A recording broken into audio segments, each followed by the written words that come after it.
This sitting is now resumed. Prior to the suspension, the House had resolved itself into Standing Finance Committee to continue debate on the Appropriation Bill and the estimates 2019. We thus return.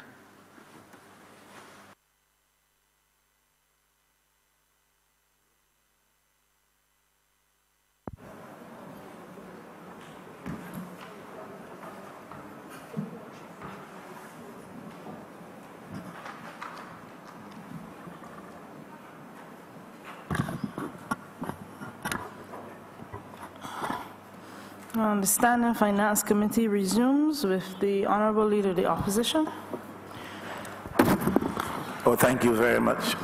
Ma'am, the Honourable Member for Christchurch West has this uncanny habit during these estimates of preempting my questions, but as I've done before, I will at least ask them, if only to get them into the record. And it's a 3-point, sorry? So, yeah, wise men think alike. They also say fools seldom differ. And they're energy related, ma'am. And one had to do with the business of natural gas and its provision to residents across Barbados. I've not had the benefit of natural gas supply services being inserted in St. Michael West for about 15 years. I do thank the corporation for doing so in the West Bay Road and Paris Gap area. 200-300 homes benefited significantly from that. But my question would be whether or not there's any plan to include, or is St. Michael West included in the present plans? I understand Christchurch West is not, but I wonder if St. Michael West is. I would want to go on to ask the two other related questions, despite the fact that the Honourable Member for Christchurch West jumped into the pool ahead of me. I'm sure you can understand and appreciate that analogy, ma'am. It has to do with the provision for an $11 million signature bonus relative to the Ministry of Energy and Water Resources. This may very well have to do with what we heard earlier with reference to offshore exploration. If so, I'd appreciate a response on that. And then the other thing has to do with the mobile refinery and a mobile refinery characterization study. If someone in the minister's team or himself could respond to that. So the mobile characterization study being provided for in these estimates, an $11 million signature bonus relative to the Ministry of Energy and Water Resources provided for as revenue. And of course, the local matter, whether or not included in the plan, is St. Michael West, the provision of natural gas services. Thank you, Opposition Leader. The National Petroleum, as I said before, has a model where we put in gas where it's a viable project. And what normally happens, we get petitions from various areas, and once they are profitable, and based on our model, we would put in the gas in that area. And as I previously said, we are currently being constrained by lack of finance. So I cannot specifically say right now if there would be gas in St. Michael West.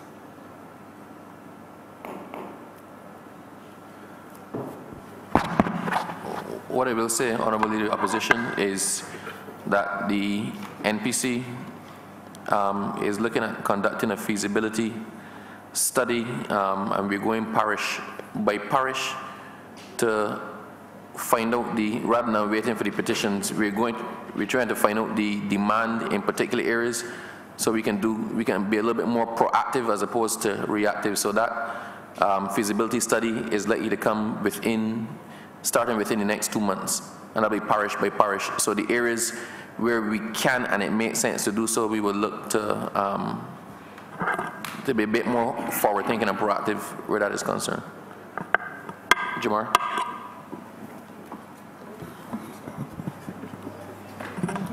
Go ahead. Just put your hand up. Just tap your mic. Start to speak. Honorable Chair, in respect of the question in relation to the signature bonus, my apologies, Chair. My name is Jehu, Wiltshire, Permanent Secretary, Ministry of Energy and Water Resources. In relation to the question pertaining to the signature bonus, as the Director of Natural Resources would have indicated earlier, 2 blocks were awarded to BHP Billiton in 2008 following that bid round. The licenses were signed on April 29, 2015, and the company submitted an EIA which is currently being reviewed. As soon as that environmental impact assessment has been approved by the designated authority, which is the Ministry of the Environment, that would trigger the payment of that signature bonus. But I will let the Director of Natural Resources give some more details in relation to that particular matter, as well as the characterization study spoken of earlier. Jamar? Good afternoon, or good evening. I think the PS would have covered the matter of the signature bonus fairly comprehensively. As he said, once the EIA is approved, that triggers the payment of the signature bonus. And we are at an advanced stage of the negotiations with the company in relation to the EIA. We're currently about to have final consultations regarding the revised EIA. And once that is concluded, then that will trigger the payment of the signature bonus. With regards to the characterization study at the old mobile refinery, unfortunately, the last study that was done at the site was completed back in 1998 by a company called Golder. That company sought to assess the volume and nature and extent of contamination throughout the area, particularly within the site. Since then, unfortunately again, contamination has continued at the site due to aging tanks and a number of other concerns. As a result of that, we recognize that the contamination has more than likely increased since that time. So in order to have a good understanding of what it will take to comprehensively clean up the site to the required standards, we need to conduct a modern study, a more recent study, to assess the volume and extent of the contamination throughout the area beneath the site so that we can accurately cost it, identify what are the best measures to remediate the site to the required standards, whether we use a combination of bioremediation and conventional remediation methods, and what those methods would entail, what the aerial extent of the cleanup would be, how the timeline for that it would take to get it cleaned up to the required standards, because we have entered into agreements with previous owners of the site and I guess people who also have responsibility for the Needham's Point area to remediate the site to a particular standard. So that characterization study will seek to assess the current day volume of contamination, extent of contamination, and nature of the contamination, so that we have a good idea what the dollar figures are for remediating the site and going forward, and be able to design an appropriate plan to do so.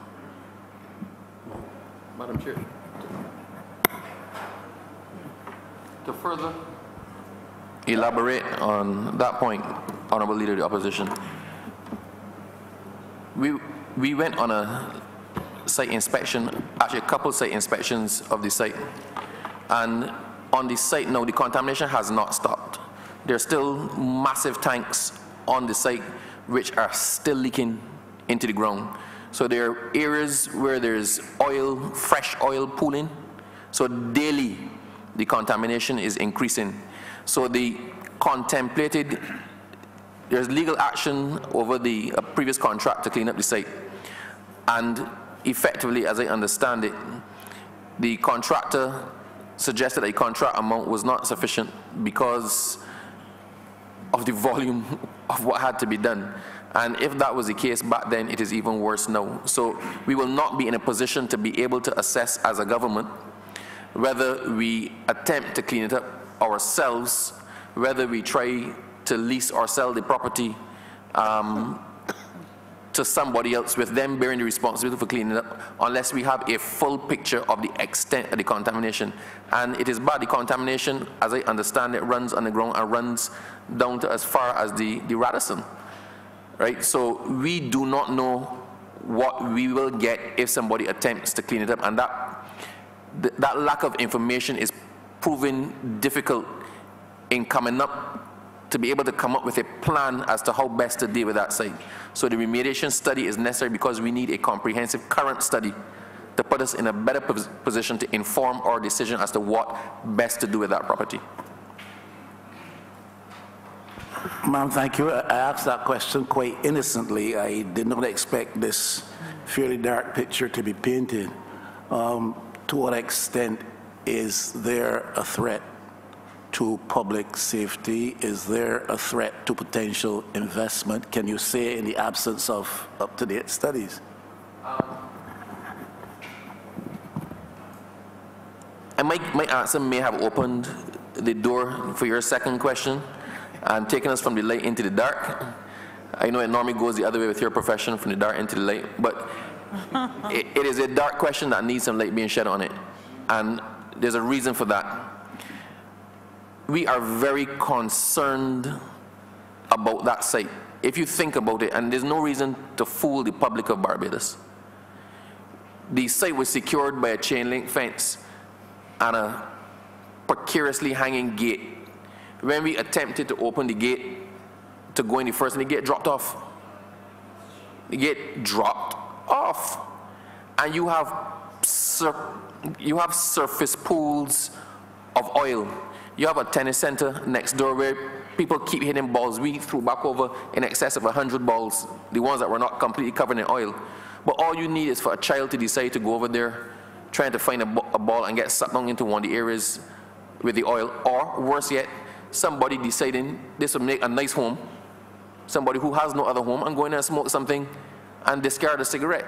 It is, when we saw what we saw, we could not turn a blind eye to that anymore, could not leave it alone. That's why the study is being done, because it has to be dealt with as a matter of urgency. It is a dangerous situation that obtains there, and although we inherited it, I mean, it's fallen back into our lap 10 years later, and a lot worse.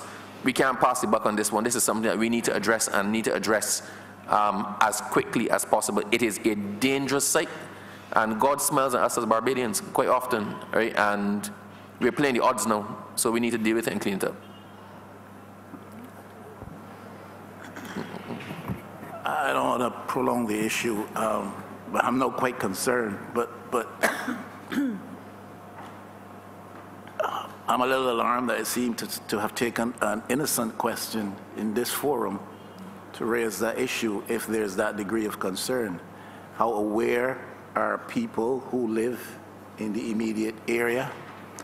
To what extent have they been advised of the danger?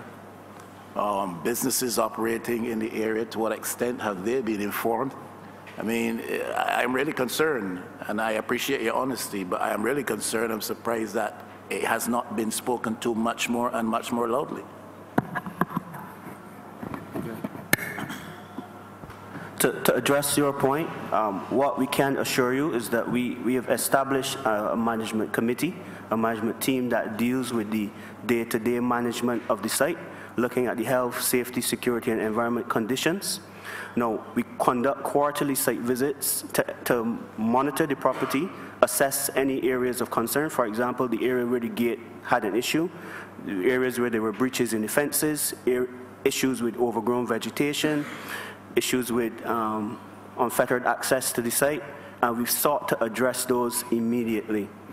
So, in going forward, until we can have the legal issues sorted out, we've committed to conducting these quarterly visits, working with the relevant stakeholders. So we work with the Environmental Protection Department, Ministry of Transport and Works, Ministry of Health, the Fire Service, who all assist us in conducting site visits, assessing the HSSE conditions at the site with a view to correcting any issues of immediate concern until we can get the full remediation done. So we continue with those consultations. We've drafted a management plan for assessing those things and addressing those issues until the site is cleaned up, and we will continue to do so on an active basis. And just to put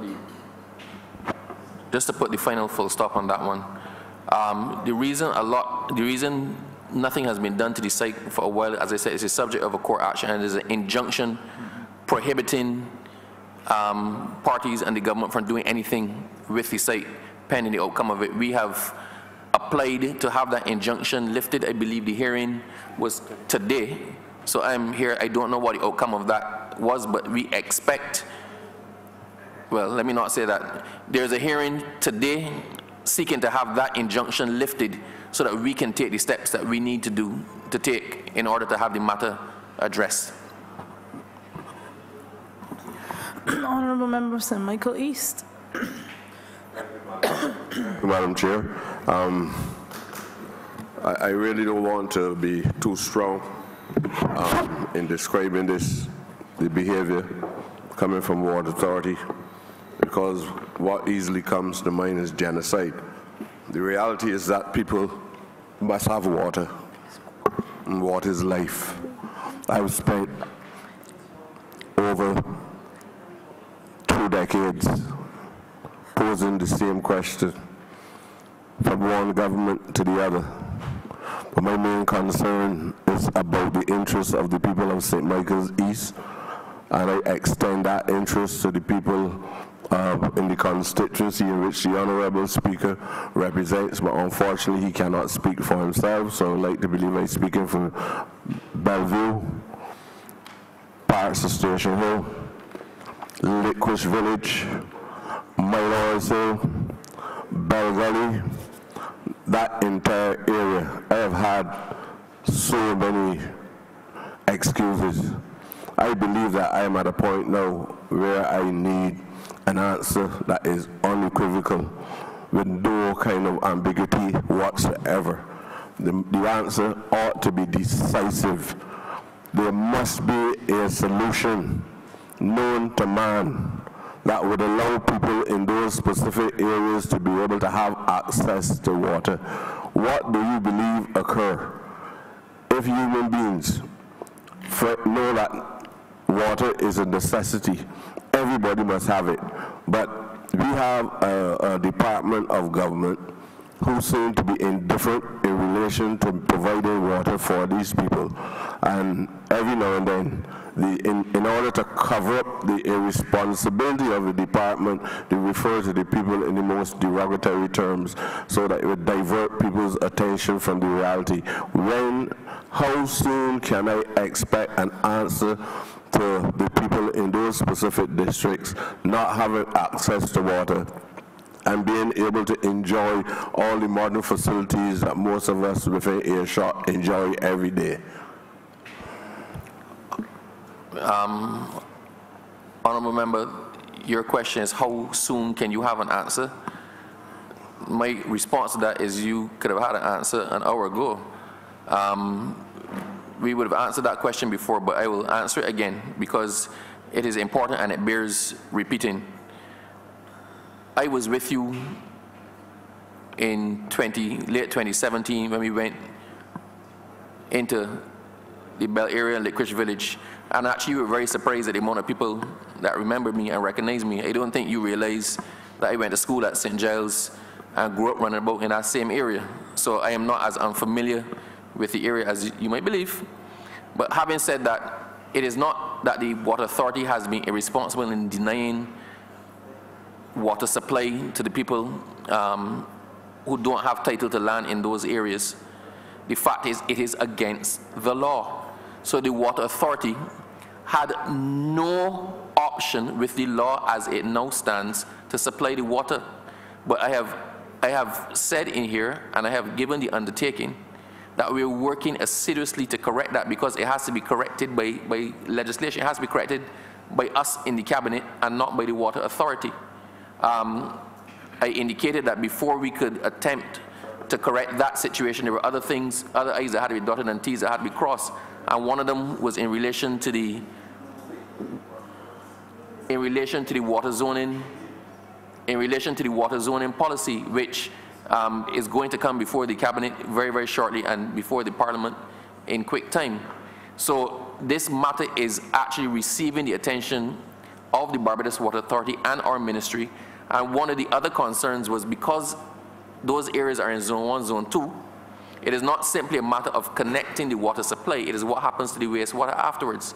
But as you well know, we have made a commitment as part of our election campaign that we will sewer the bell and provide some sanitary solutions to the plight of the people in those areas. So it's not looking at anybody derogatively. I know this is near and dear to your heart, and I quite like you. So I would like to see you happy. So you have our undertaking that this matter is being addressed, and the government itself, before it was the government, made the commitment as part of its election promise to those people, the same people, that we will sort it out. So this is a solution that you can be a part of. So it is not going to be a case of 20 years down the line, you have to tell people the same thing and people wasting your time. The Water Authority can only act when we act, and we are pushing to put ourselves in a position to be able to provide water to those who are in need, and to be able to do so properly within the boundaries of the law as corrected. So it is a work in progress, but it is a work in quick progress, and I expect you're going to see relief to those people that you're referring to way sooner than later. Minister, Minister, I know you can appreciate that I have had to enjoy, or rather endure, not enjoy, honestly not enjoy, but I've had to endure some answers that would normally massage the ego of an ordinary human being. But I would have to tell you that some days when I hear answers, I get the impression that I am not one. I strongly believe that this has led to persons attempting to get water by any means necessary, and you know that. These problems also, as a result of either avoiding, denying, indifference, whatever, the reality is that we have had challenges that led the residents there to face certain challenges that people at the hospital had to do surveys inside the community itself. Something, to some extent, where I cannot make mention of all the ills that follow as a consequence of not having water. But these people don't even know what it's like to flush a waterborne toilet unless they visit somebody else's home or visit a business outside. Never had a life, a culture that they've ever been able to enjoy these benefits. These people cannot have access to the opportunities available at a bank, to even go and borrow money to construct a wall, what we call a wall house on these lands. It is, I don't fully believe that officials fully grasp the challenges that people face in these conditions. And quite recently, you had to go there and remove special, I don't know what you call them, connections on the mains. And then the answer for that was attempting to, suggesting that it would prosecute individuals within the communities itself. If this soon means a year from now, people breathe and the heart beat every day, I would like to know that we can at least put standpipes at strategic, I don't like to go back to those traditional approaches. We can put standpipes at strategic locations across the community to make life for people to water a lot more accessible than it is at present. So I'm being as human as I can be, in the interim period, Minister, I'd be happy if the Water Authority will move immediately with alacrity. Thanks, so my vocabulary is strong, sure. With alacrity in order to see how we can at least bring some level of comfort to the people in my community and to the residents of Station Hill and Bayview as well, which is all outside of my constituency and is the constituency of the Speaker of this House. Honourable Member, as the first transformative piece of legislation or amendment to legislation that I was attempted to bring as a minister, it was in relation to that. I am sure you can remember that particular cabinet sitting. I cannot speak about what happens in cabinet or go into details of it, but I am sure everybody in here remembers that particular sitting. It was pointed out quite rightly that before one thing could be done, there are certain things that had to be done before it. I have spoken to the Attorney General. We are satisfied, I am satisfied that we know what needs and what protections need to be put in place to allow the connection of water by the Barbados Water Authority to persons who do not hold title deeds, but that still has to be measured against the putting water into areas where it is in a restricted or prohibited area and we don't have the resources and the infrastructure in place to stop that from polluting the water table.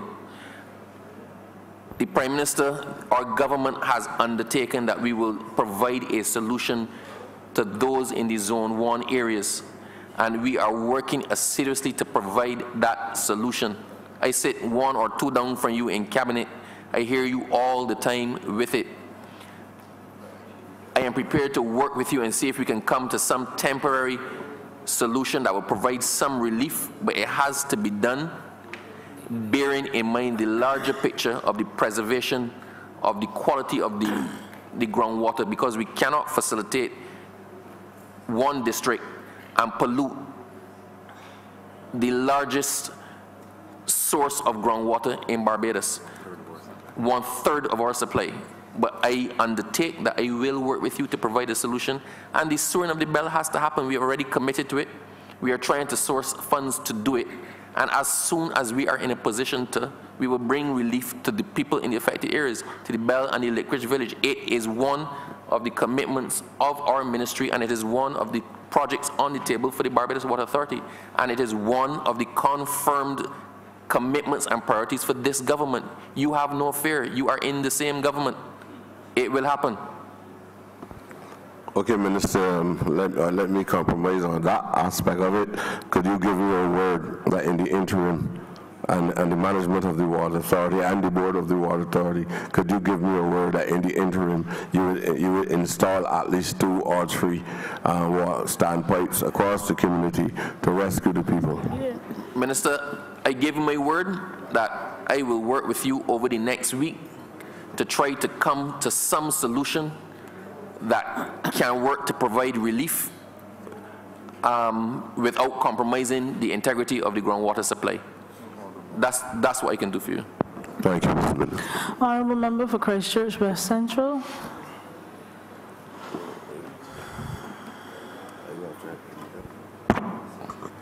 Thank you, Madam Chair.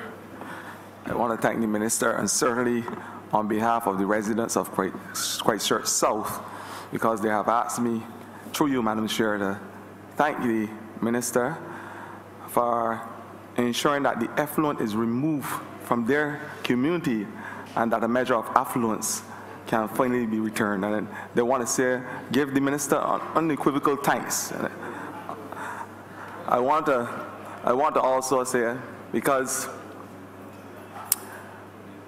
the Minister has moved with unreserved sinew to ensure that the wind, that the sea and the sun are natural resources, that those natural resources can form an alternative source of energy.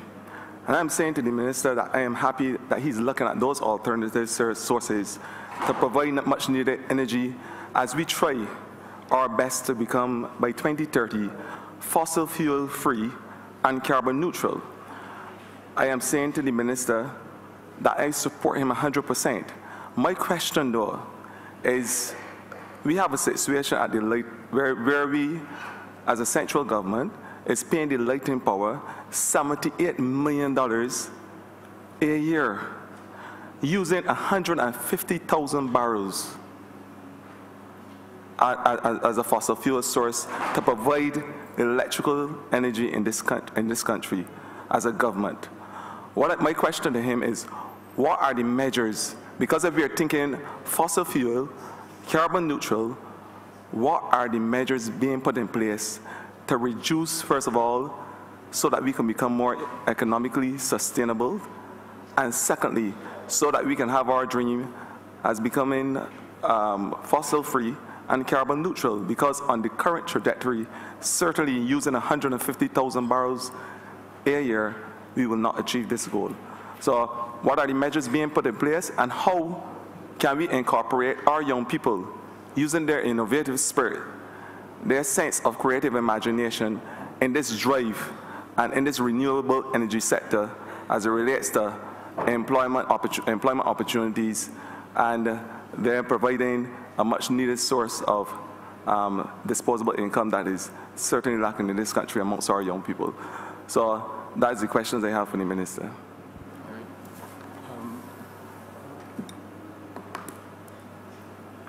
Go ahead. Madam Chair,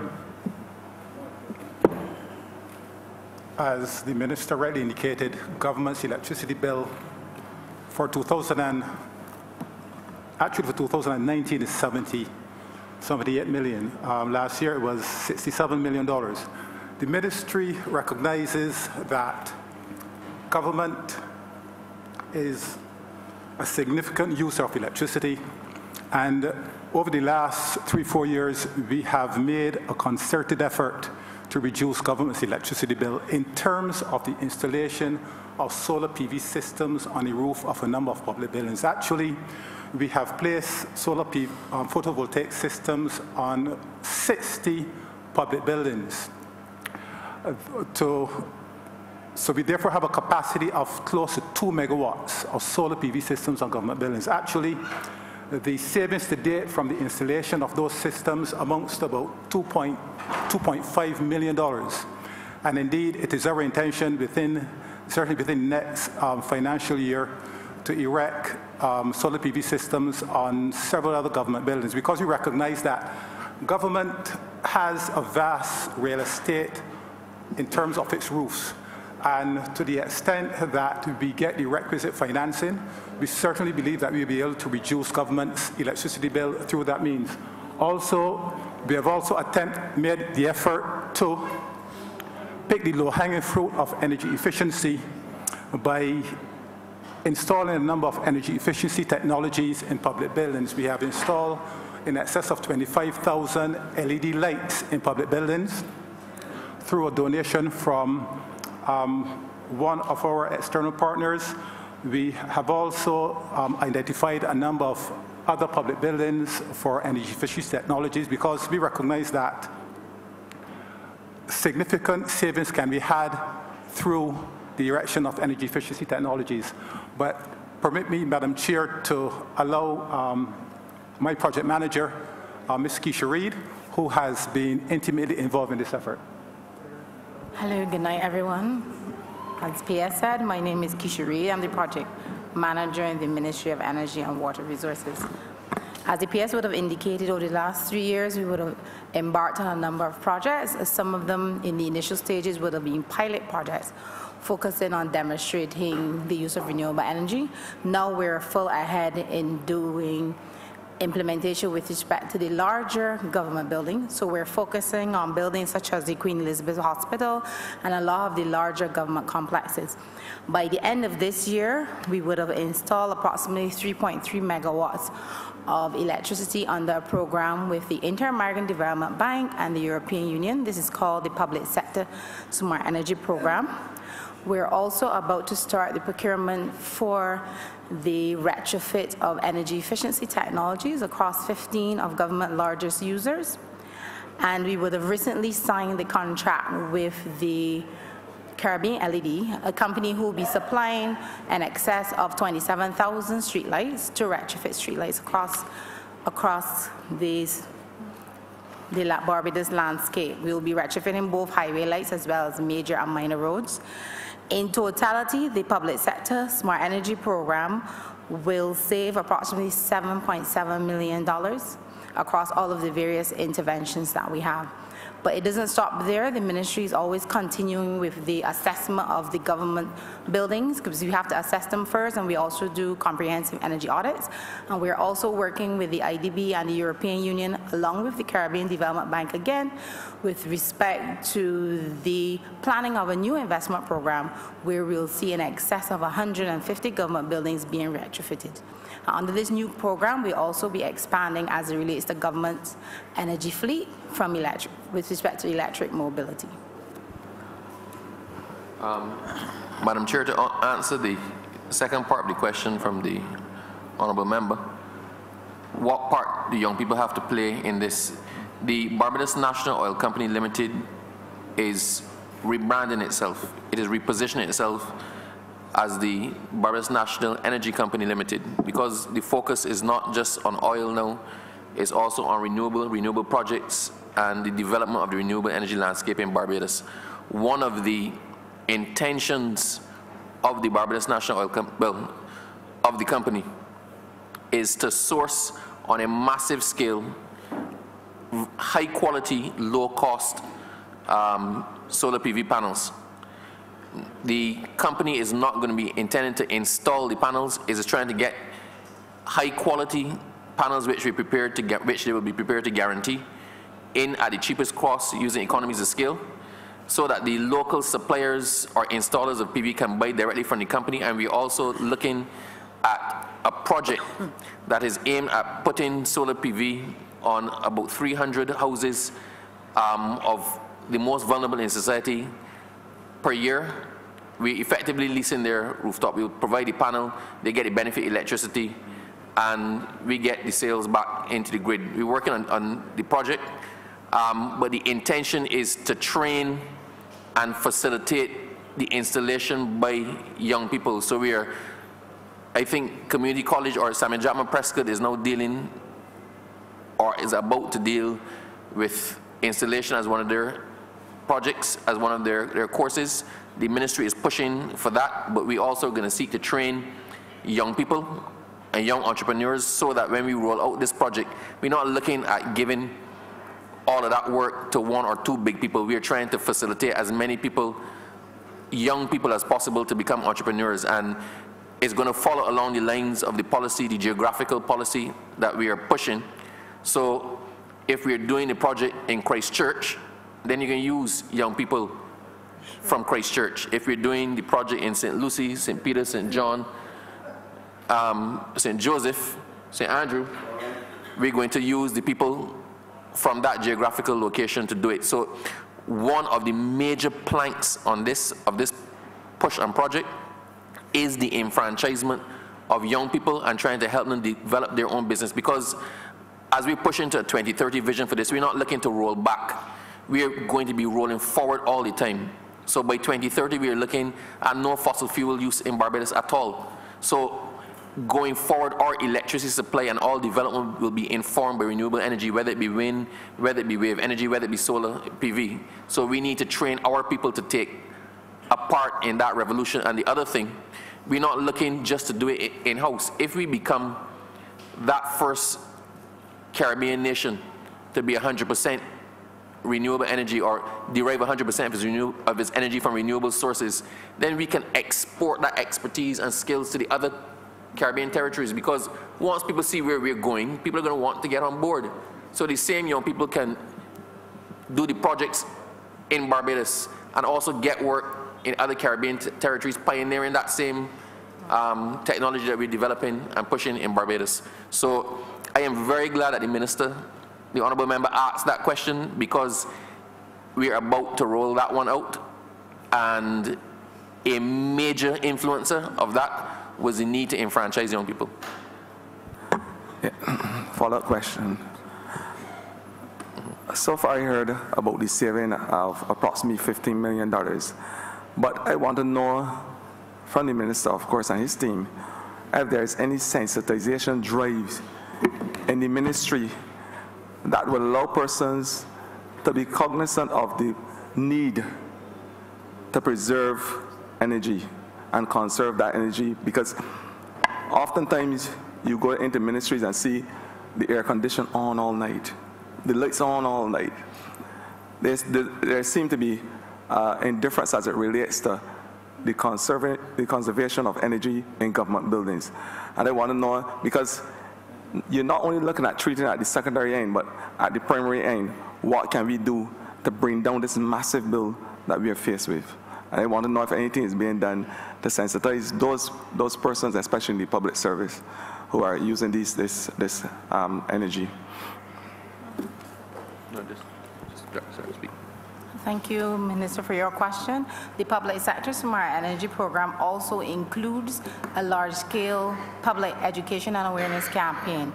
We're actually in the procurement stage to hire a PR firm to roll out this campaign for us. So we expect that by mid this year, we'll be able to start actually having a large-scale campaign to that effect. The campaign will focus with respect to the public sector in terms of getting the persons in the public sector to be a lot more aware as it relates to energy conservation and as well with respect to energy efficiency technologies. But the campaign will also have a public focus, and it will build on the work we would have done in the past in terms of using the traditional media as well as social media platforms to get the message out there. Thank you, Honourable Member for St. Thomas. Good evening to all my colleagues and members, professional members of staff, to administer for the department or that ministry. There are a few things that we want to raise, ma'am, and to really get some answers that will help to ease my heart. And as I speak this evening, I'm not only speaking for the people of St. Thomas, but I'm speaking for the people and giving a voice for poor people, the disabled, the elderly, those who are really disenfranchised when it comes to this whole water issue. I unfortunately would not have been in my seat when the minister explained, and I understand what he has said. And I really want to refer to the Millennium Goals, at Goal 7, that speaks to ensuring environmental sustainability at Target 10. To have, by that particular year, 2015, because I know there are other goals that have been extended, access for persons for drinking water. And I am disturbed, ma'am, that at this time in my old age, that we in St. Thomas suffer for water in a way that 2 weeks ago I bathed in a pet bottle. And I have a water tank. There are so many people who are suffering, and I know that the water mains in St. Thomas were changed between 2003, 4, and 5, but yet we have no water in a parish that is surrounded by other parishes where the rain falls at least every day. So I'm hearing about drought, about whether there's heavy rain falling, we are without water. Whatever is happening, St. Thomas gets a blow. My other colleagues in the other constituencies surrounding get serious problems that throw our lives in a tailspin. And I am hurt as an older woman when an administration for 10 years sought to build a fancy building for millions of dollars that the public of Barbados and the taxpayers cannot get to find out there on the Pine, much to the detriment of poor people who only wanted to keep a standpipe in some villages or to have water connected. And I think that we need to be a little more proactive with what we do and more transparent and accountable to the people of Barbados. So I am saddened. Yes, I agree and support the members of staff of the Water Authority getting a spanking building. But we should have been incorporated, because I've officially were asking for the sinking of a pumping station or a reservoir that will service some of the people in the north. And the scathing response I got almost threw me into a fit. However, ma'am, there are too many poor people awaiting water. My folk who are in the environmental protection zone, where the Harrison's Cave is, they are property owners, but they cannot have water attachments. But they have pit toilets. So the pit toilet and whatever's in it will seep into the eighth wonder of the world. And I can write, I can call till I am stupid. Those people have no connections. About 12 households, they have to beg for a bucket of water. I want to know what plans there are for St. Thomas, particularly, and it's not only Allenview, it is Sturgis, it is Bloomsbury, it is the Vault Road, and so many other communities where people cannot build, but they have land. And I understood what the minister said. It is a legal thing, or it is illegal to make attachments if the people don't have what title deeds. How can people living in plantation tenantries where there have been no conveyances offered because no surveying has been done? For so many years, people are begging. How can they then have a land tax bill? How can they show their ownership beyond the little thing that they used to pay their rent? And those are what has people those are the things that have people confused as to why they can't have. There are people in St. Michael, beyond the Bell and the other places, Carrington's Village and other areas. I see the letters that have no running water. They're defecating and urinating all alongside of a paling. I have the documents to show what can be done to ease their plight. I don't want the government to break any law. Wouldn't the Water Authority be breaking laws, ma'am? When they come to my village and a burst pipe belonging to the Water Authority is on my property, they open an 8-foot deep hole and don't come back for 3 months and 4 months. Isn't that not breaking the law? I have a problem with what is happening. I came down Shopville this morning. I had to skip, and the way I had to drive, holes that were opened up by the Water Authority that have not been properly concluded or infilled, or whatever term it is used. I have a difficulty with that. I would like to get some problems because I want to know what plans there are for the people in those villages. As Minister said just now, to get some sandpipes or to get some water connections, because for me, the water running will not be as bad as what is in the pit toilets, and some of them will be cleaning up, and the environmental department has to work with them. What can happen for them at this juncture?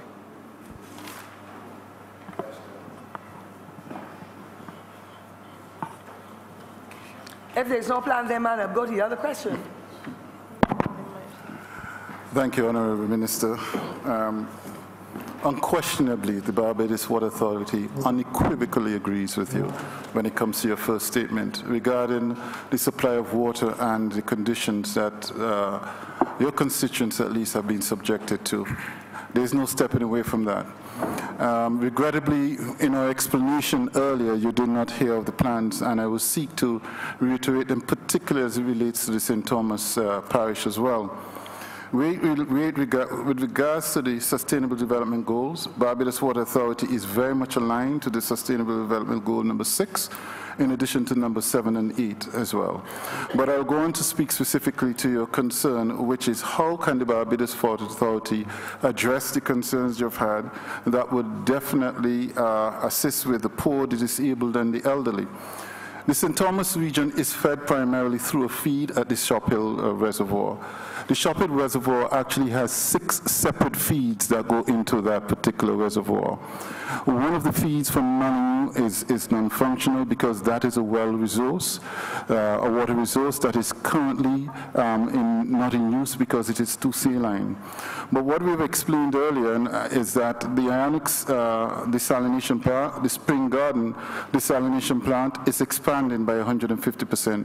This means that 15,000 gallons of water per day will be sent through 15,000 cubic meters of water will be additionally produced, and that will flow through the system in Lancaster, through Trench to Lancaster, and some of that will flow into Shophill.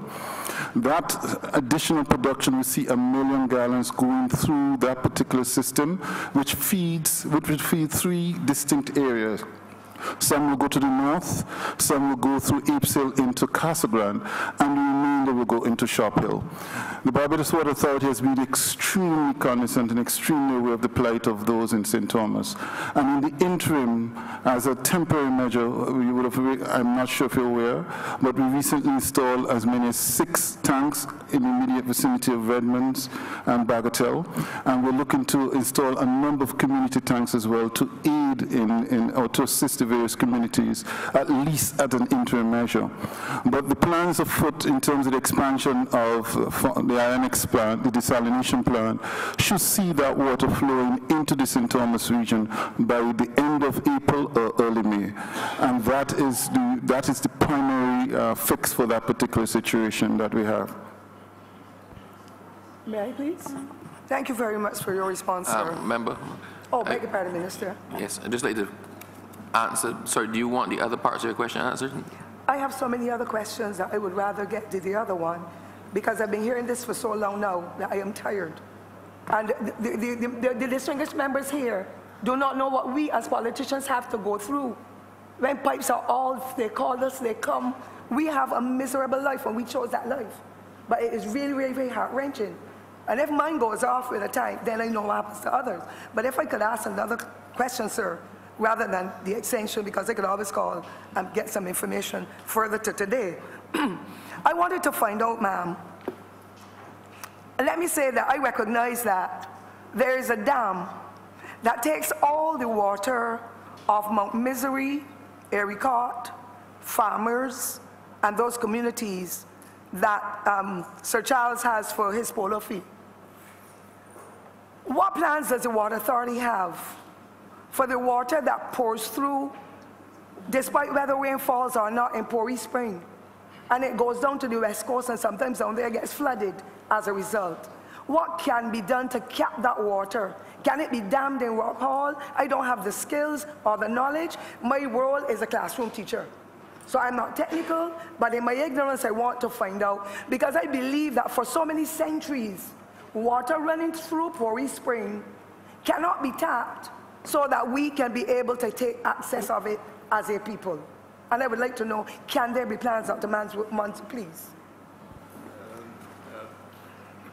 Member of Parliament, the problem with Pori Spring actually is because there's a Pori Spring Act which has somehow tied the hands of the Water Authority in terms of developing that water. But as I indicated previously, with collaboration with Carl Williams, at the junction where the gully from Pori Spring and Danscombe meet, which is just east of Highway 2A, a depression has been created where any of the water, both the runoff from the spring as well as surface runoff, ends up before it goes down to the sea.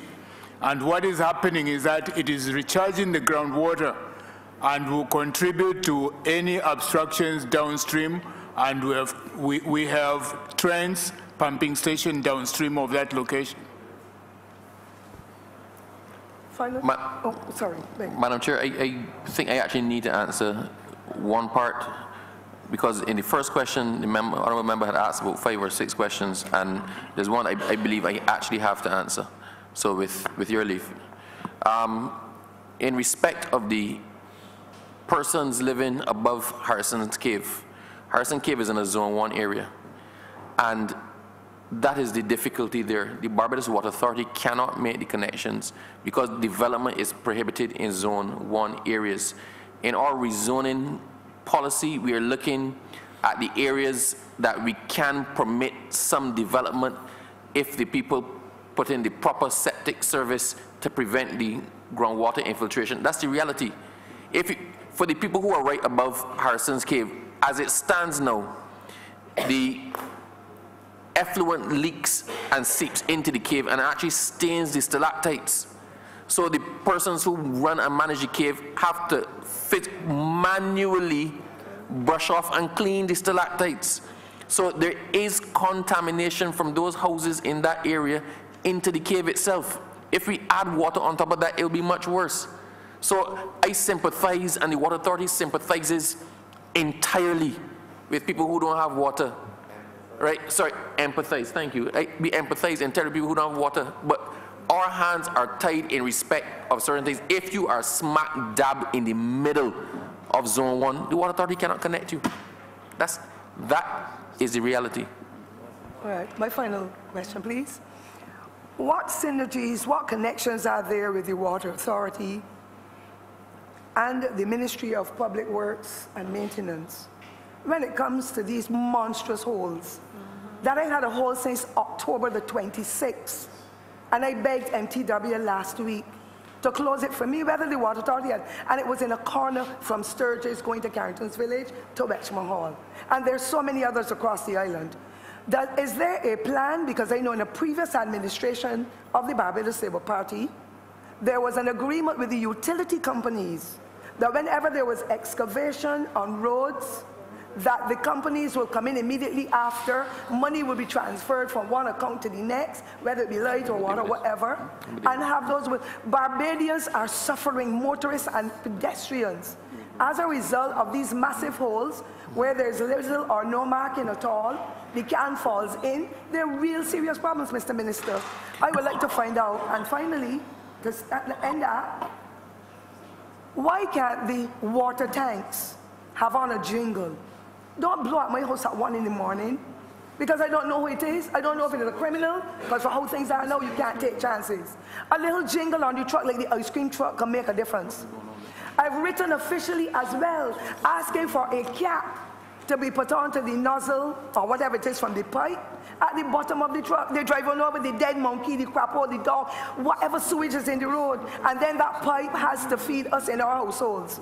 And I've been writing and asking and calling, and everything seems to have gone in the past with another administration into file 13. Well, all Barbadians are going to have to rely on those services, and we are asking the Water Authority, please, help us in rural Barbados, especially the north, to be able to live a little more comfortable life, and for those persons who are residents there, to get a chance to enjoy life to the fullest and to have a shower, and for our businesses to continue to function, and for our schools to remain open when the pipes are off. We are feeling it, Minister.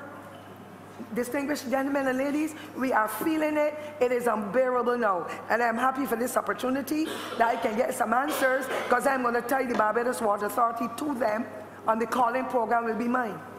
Thank you. I know I can get some answers then. Honourable Member, I'm surprised you actually waited this late in the day. I was expecting you a lot earlier, but I'm pleased to answer your questions. Fair enough.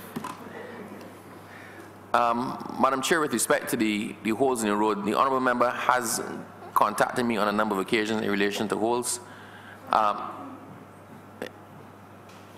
quite forcefully, often. The program still is in place, but the reality, Madam Chair, is that we were suffering hundreds of millions of dollars in debt.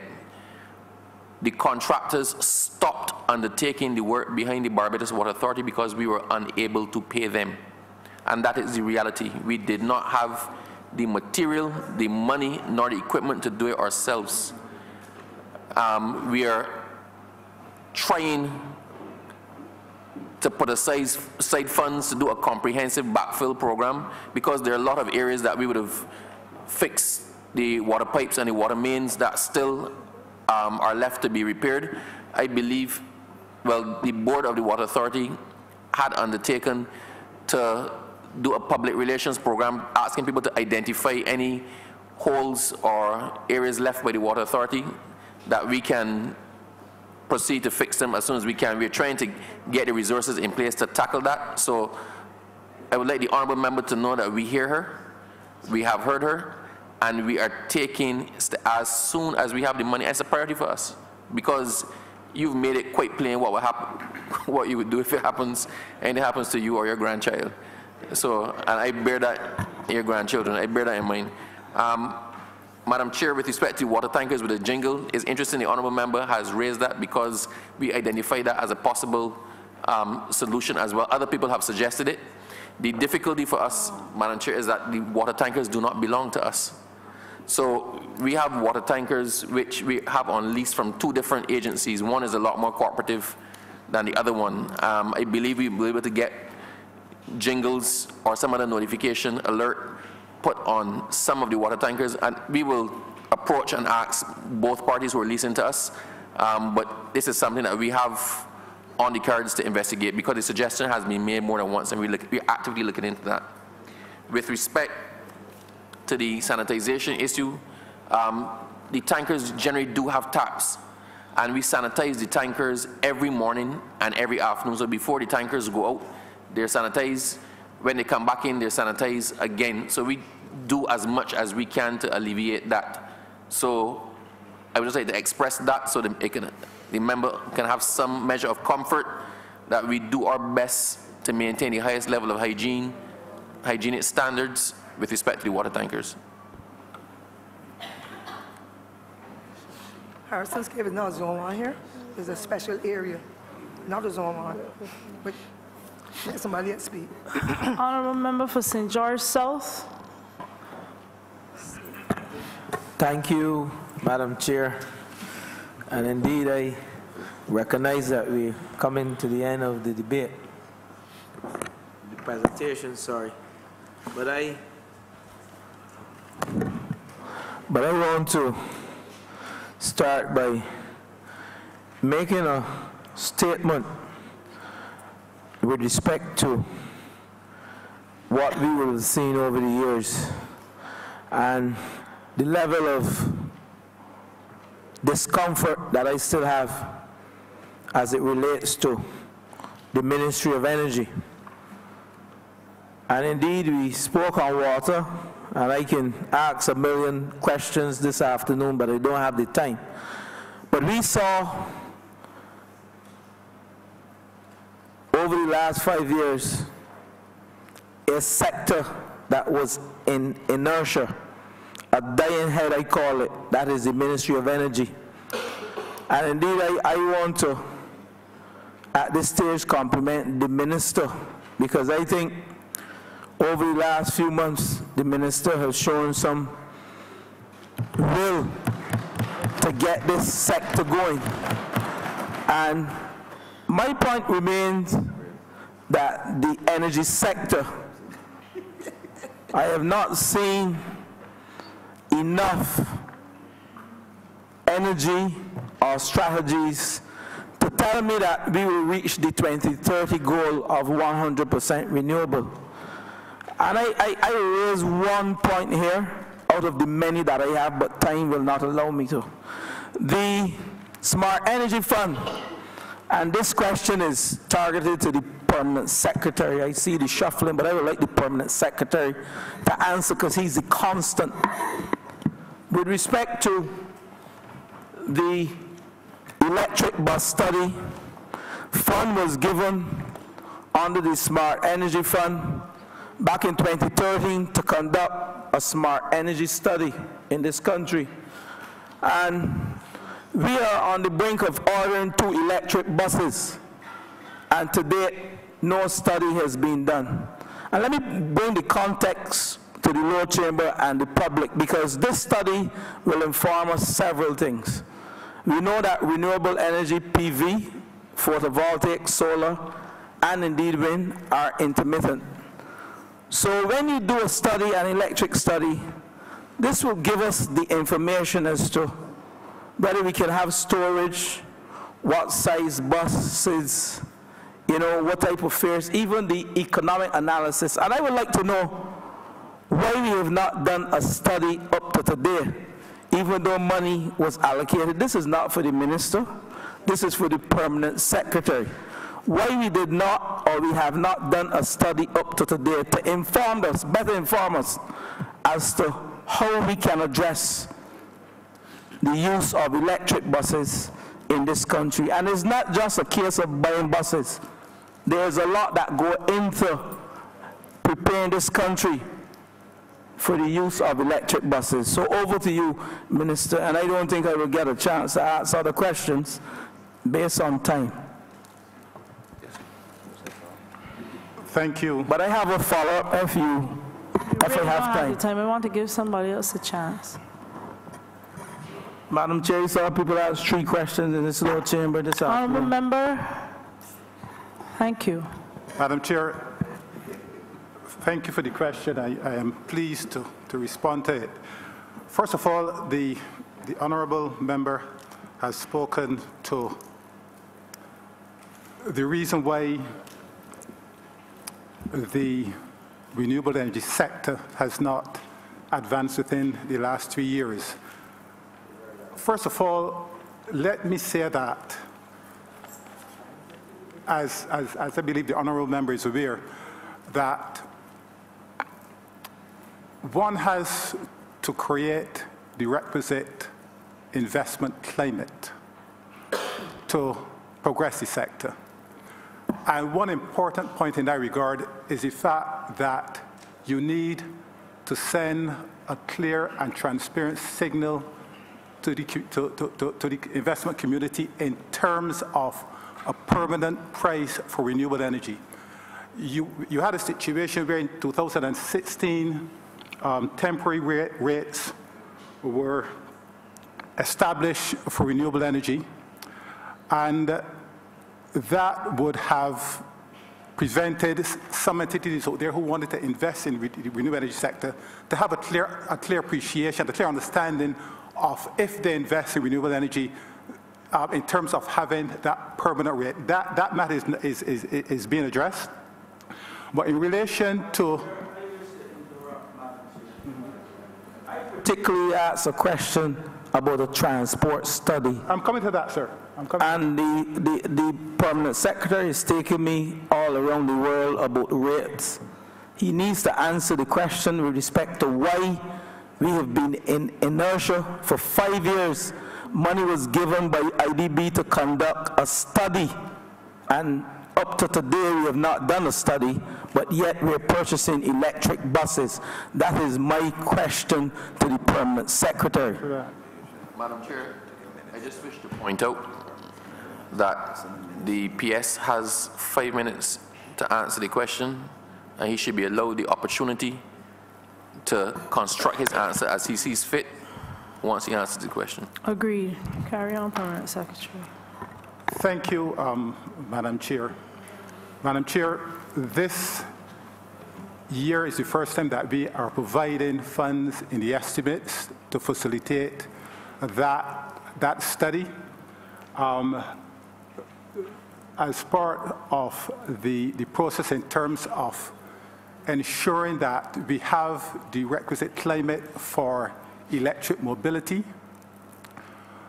the purchase of these 2 to 4 buses, we are going to be undertaking a pilot project with a view to ensuring that when we purchase additional buses, we would have an evidence-based climate in which to facilitate electric mobility in terms of public transport. In summary, I think that is how I would wish to answer that question, but it all is within the context of the available resources, and we have made provision for that in the next financial year with a view to undertaking that study. Madam Chair, just to provide clarification, the Minister spoke about an Energy Smart Fund. That's a separate program which would have established a fund in the Enterprise Growth Fund Limited, and that was specific to allowing the private sector to be able to do renewable energy efficiency projects. As it relates to electric vehicles pilot and study, that was included in this new program, the Public Sector Smart Energy Program, which, as the PS said, this is the first year we've included resources to do that study. Thank you. Honourable Member for St. Philip West. Chair, let me just start my question by making a few statements. In 1986, I had the privilege of going to St. Croix. They're a water-scarce country, and they were using desalinated salt water, seawater.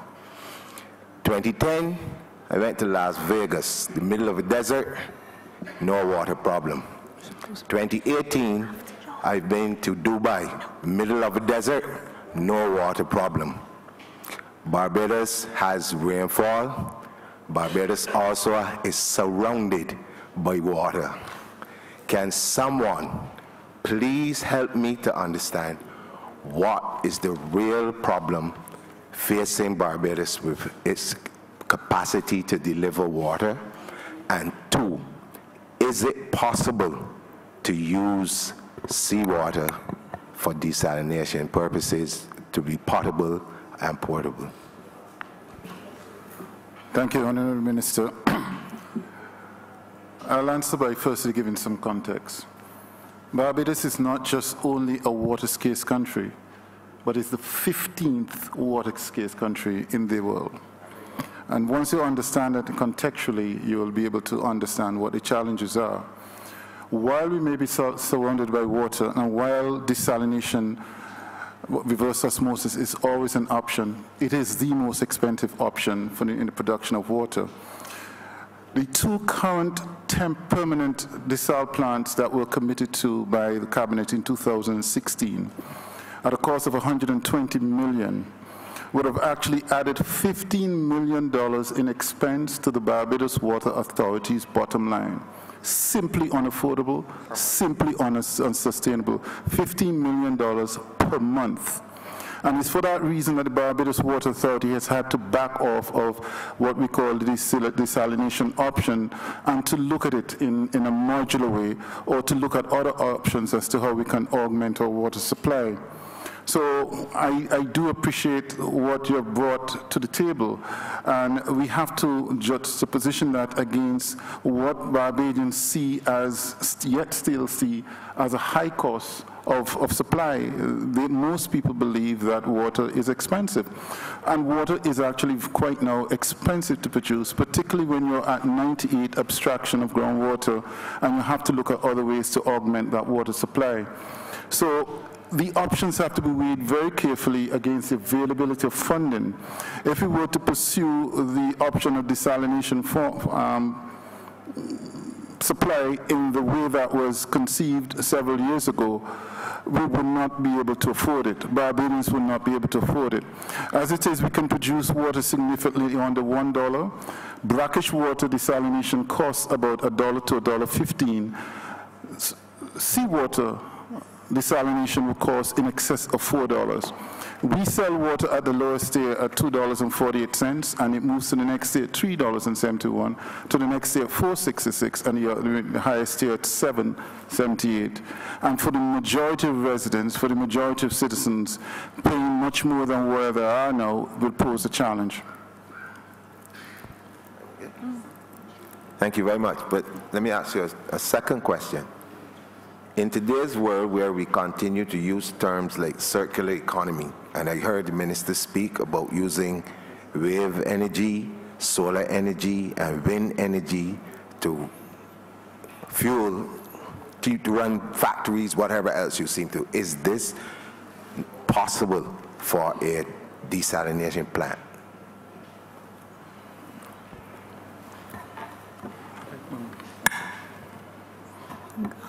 Thanks for that question again. Under the same public sector smart energy program, we do recognize that the ocean energy resource is something that we need to review and to ready Barbados as it relates to this technology. Most of the technologies are some of them are in the early stages of development.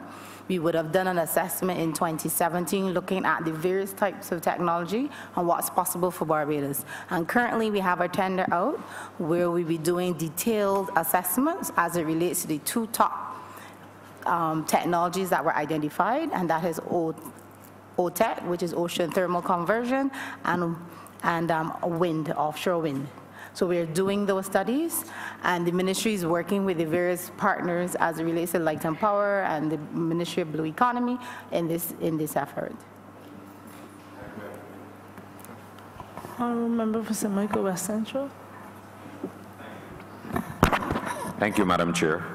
I want to deal quickly with the issue of natural gas and water, but I'll go to natural gas first. During my constituency visits before I got to this honourable place and thereafter, constituents would ask me the question, why is it that they can't get natural gas? For example, Clark's Gap, Extine Village, etc. Just some areas I'm highlighting in constituency. And they often ask me the question because they will see, for example, natural gas available on a main road. I remember this question was asked and answered extensively earlier. Unless you have another spin on it. I'm just going to the issue of the provision of natural gas, but if I'll take your ruling on it. Go to the end. Let's hear what you have to say. Right. So I want perhaps if the minister could explain why is it, or if is at all possible, that we can move to a pricing mechanism to enable residents within the constituency to benefit from the distribution of natural gas, especially when you have natural gas on the left and right of the road. We're undertaking a feasibility study across the entirety of Barbados, parish by parish, to determine the demand for the natural gas and the options with respect to installing it to as many people as we can. The problem is, Honourable Member, that most people do not want to pay the installation costs of the natural gas. So the fact that the natural gas may be in the next road or on the next main road does not mean it has run to you. So it is not simply a matter of, hey, I want to connect natural gas, let me connect it. That involves cutting the road, laying pipe, reinstating the road. So it is not that simple. What tends to happen is you tend to push natural gas if a road is being dealt with or resurfaced at that point in time. We expand the reach of the natural gas. If there's a commercial entity that is making a demand for the natural gas further down the line, and we can tie people in under the cost of that commercial entity installing the natural gas to them. But having said that, we are undertaking a feasibility study because we have a lot of anecdotal evidence. You get MPs calling to ask, well, why we can't get natural gas here, right? Because one person may have asked them or two people may have asked them.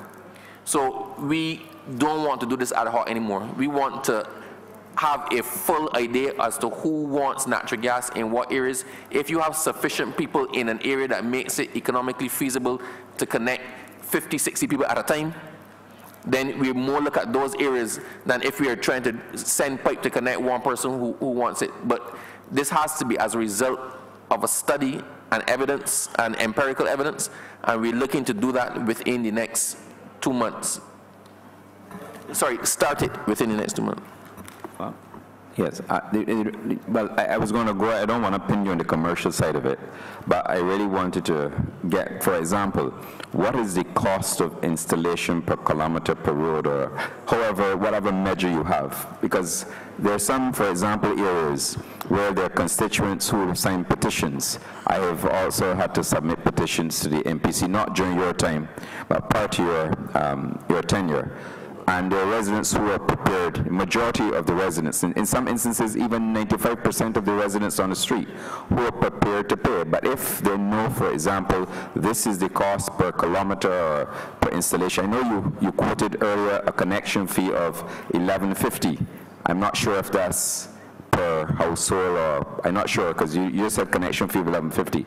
But if you could just to give us an idea, or maybe if you can't provide it now, going down the road, if that could be provided, because there are perhaps some residents who will be prepared to undertake, and if, for example, the MPC would be willing, and maybe to go on an installment plan payment basis.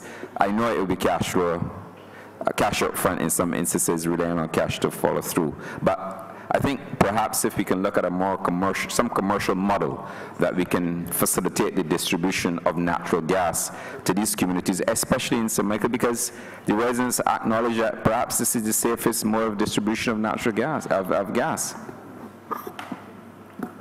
Right. Honourable Member, that's the reason we're actually doing the study, right? We need to find out who wants, what they're prepared to pay for. Let me explain. The cost of connecting the natural gas is always at a negative. At the cost that we pay, or that natural gas is billed at, if you connect a domestic customer, it takes about 37 years to recover that. So the cost of connecting a domestic customer is often underwritten by the commercial entity that's at the end of that line, or that would have informed that pipeline in any event.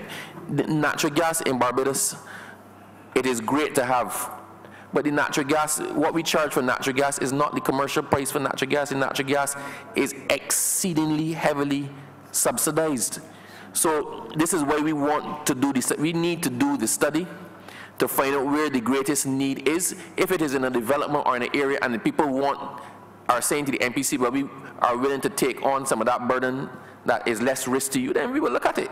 But we can only do that after a full study and getting all the information in. And that is why we are undertaking the study within the next couple of months. Thank you. Honourable Member, I'll give you 2 minutes to wrap up and ask that the head stand part. Madam Chair and honourable members, I thank you for the opportunity to come with my team and present and defend our head to this House, to this committee. As I started by saying, and I do firmly believe it, this is an exciting time for us, both in the Ministry of Energy and the Ministry of Water Resources. You would have heard a lot more today from the Inquisition in relation to the Barbados Water Authority and the supply of water. I think pretty much anybody listening now has a full understanding of how we operate, the challenges we've had, and what our plans are. And it is exciting times here as well because we are trying to revolutionize a sector that has not operated efficiently, that has come in for lashes every which way you turn. We're trying to improve a delivery of service. I mean, things are led from the head. And we have a board that is committed. We have a chairman that is overcommitted. We have many plans, and we are determined, this of the Water Authority I'm talking about, we are determined to improve the delivery of the service of water to each and every Barbadian, to make it accessible, 100% accessible, reliable, and affordable. The other thing in the energy sector, even more exciting time, the 2030 vision is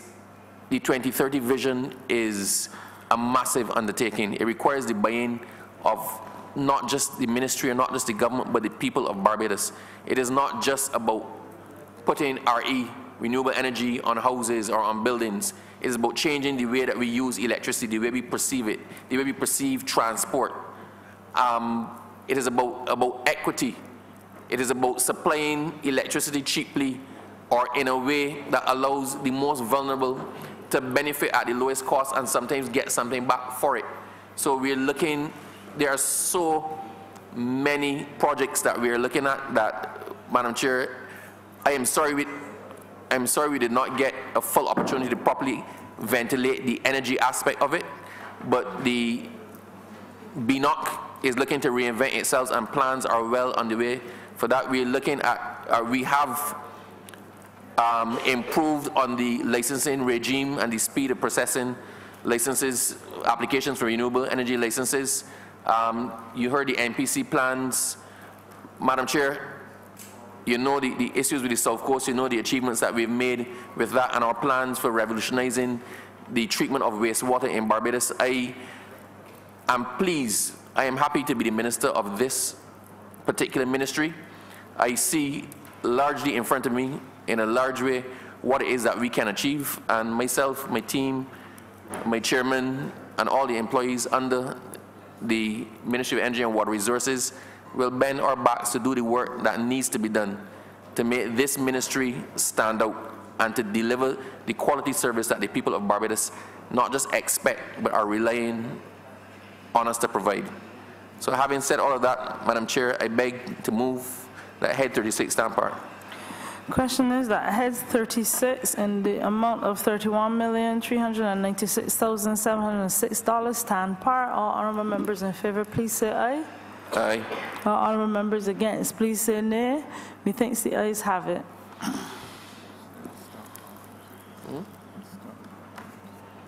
Be accepted. Madam Chair, I beg to move that you do now report progress to His Honour the Speaker and ask for leave to sit again. Question is that I do not report to the Honourable Speaker that progress and ask for leave to sit again. All honourable members in favour, please say aye. Aye. All honourable members against, please say nay. Methinks the ayes have it.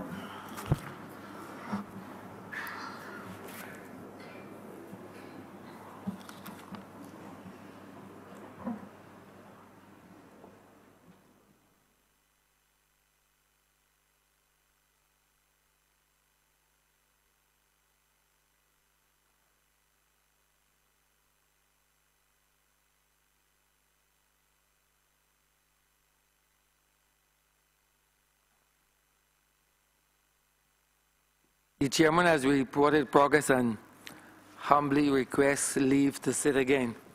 But before we do so, it's just a small observation, Mr. Minister.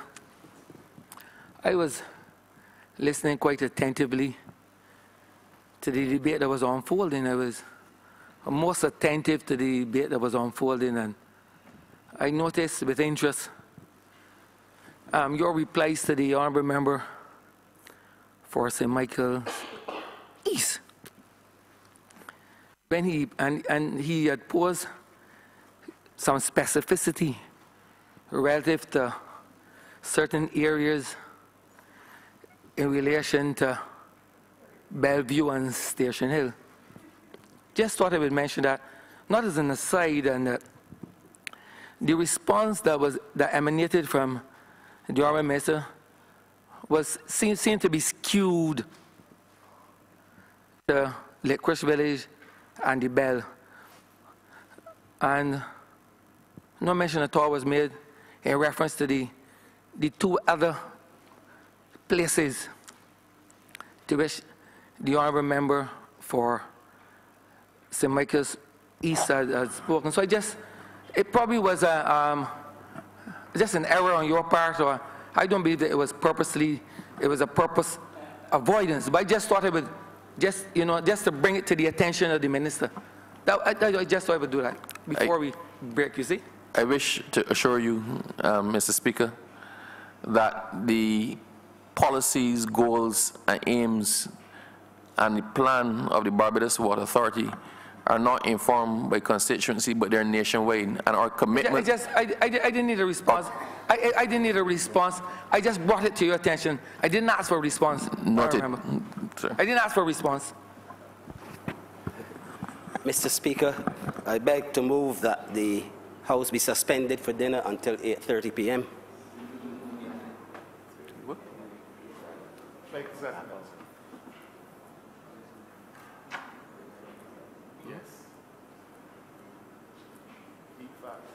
The question is that this honourable chair be suspended until 8:30 p.m. All those honourable members in favour, please say aye. Those against, please say no. Meeting the ayes have it. This honourable chair be suspended until 8:30 p.m.